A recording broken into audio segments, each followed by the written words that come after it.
name's Aaron. Thanks for joining us for this year's virtual Maker's Day at the East Brunswick Public Library. Today I'm going to be showing you how to make popovers. Have you ever heard of a popover? They're delicious. It's kind of hard to describe. It's an eggy, custardy thing. It's not like a biscuit or a muffin. It's so much better. The best thing about it is it only needs a few ingredients and some equipment you probably have at home. So let's show you what we're going to need. We're going to start with using some butter, some flour, some salt, 3 eggs, a cup of milk, and a dash of sugar. You're going to need a bowl to mix the popovers in, and a whisk or a spoon or a spatula, something like that. We're going to be cooking the popovers in a tin like this. This is like a jumbo muffin tin. If you have a regular muffin tin, that's going to work too. You can't really use a mini muffin tin, but if it's a regular 12-cup muffin tin or this jumbo tin, either will work.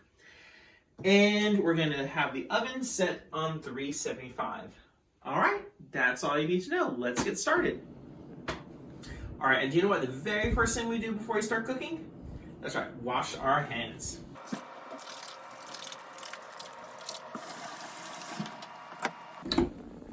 Now that our hands are clean, let's start cooking. All right, now that the oven's starting to preheat, we have to prepare the muffin tin for our popovers. So, you're going to need about 3 tablespoons of butter. I've already cut my butter into 3 slices. Since I have 6 tins, I'm actually going to cut them in half, so I have 6 little pats of butter. I want to put 1 thing of butter in each of the tins. Then I'm going to put the muffin tin into the oven to preheat and to get warm. That makes it so that the butter will melt, the popover won't stick to the sides, and it'll have a nice crispy crust when it's ready. So now that we have this ready, again, if you have 12 tins, you're going to sort of make the pieces a little bit smaller, put them in there, and now we're going to put it in the oven, and we're going to give it about 5-10 minutes to preheat. All right, let's take a little break, and we'll mix the batter next. All right, while our muffin tin is preheating, we're going to go ahead and mix up the popovers. Again, this is very easy. Here's how you do it. First, you start with about a cup of flour. You just dump it in your bowl. You can add a pinch of salt and a pinch of sugar. Just like that. Put that in. That's the salt. Here's the sugar. Pinch of each. You're going to do about 1 cup of milk, and again, this I'm using a regular whole milk, but you can use whatever type of milk you want. You can even use things like oat milk or almond milk if you'd like to. And finally, we're going to crack and mix in 3 eggs. If you're new to cracking eggs, you should probably crack into something else so you don't get any shells in the rest of your batter. Like I'm going to show you how to do right now. Crack. Make sure there's no shells in there. Nope, it's all good. Dump 1 in.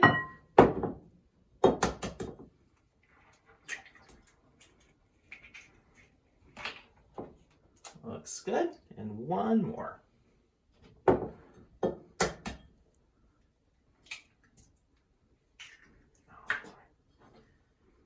There we go. And now all we have to do is mix this up.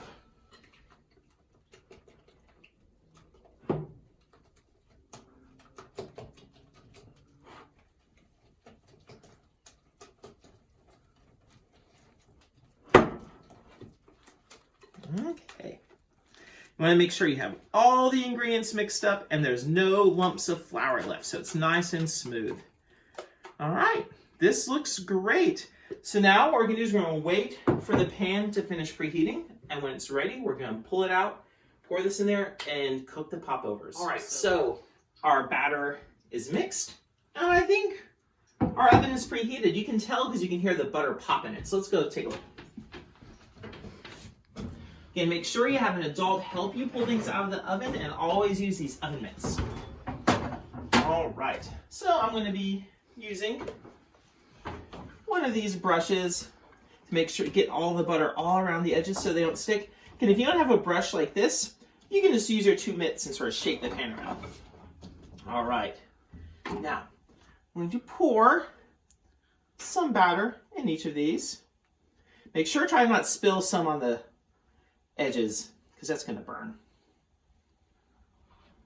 Okay, You want to fill your cups about halfway up. Not more than that, because these, again, they're called popovers. They're going to like pop up and be so light and airy. Now, if you have some left over, you can go back and fill in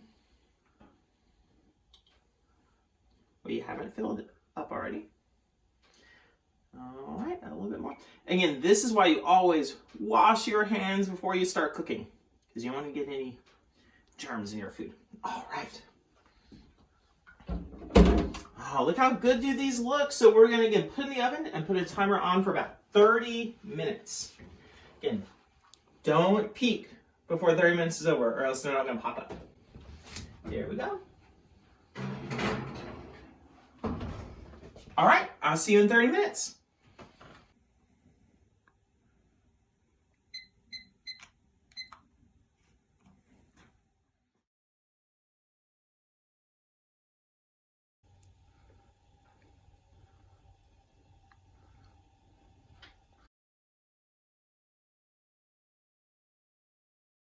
All right, so after about 30 minutes, you can check and see if they're done. You know they're done because they have a nice golden brown top and that they've popped over the outside of the pan. So that's why they're called popovers. Let's see how they look.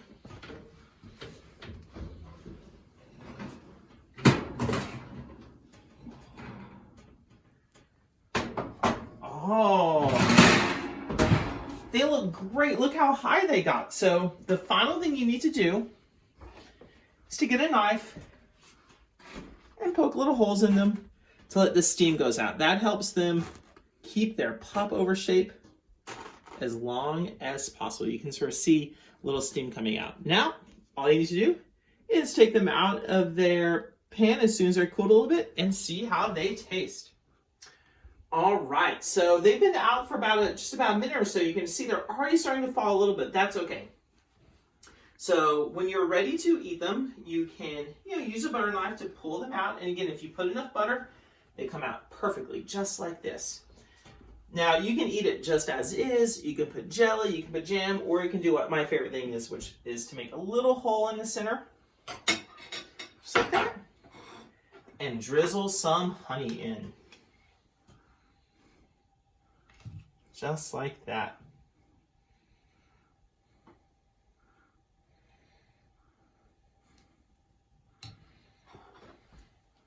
All right, let's see how they taste.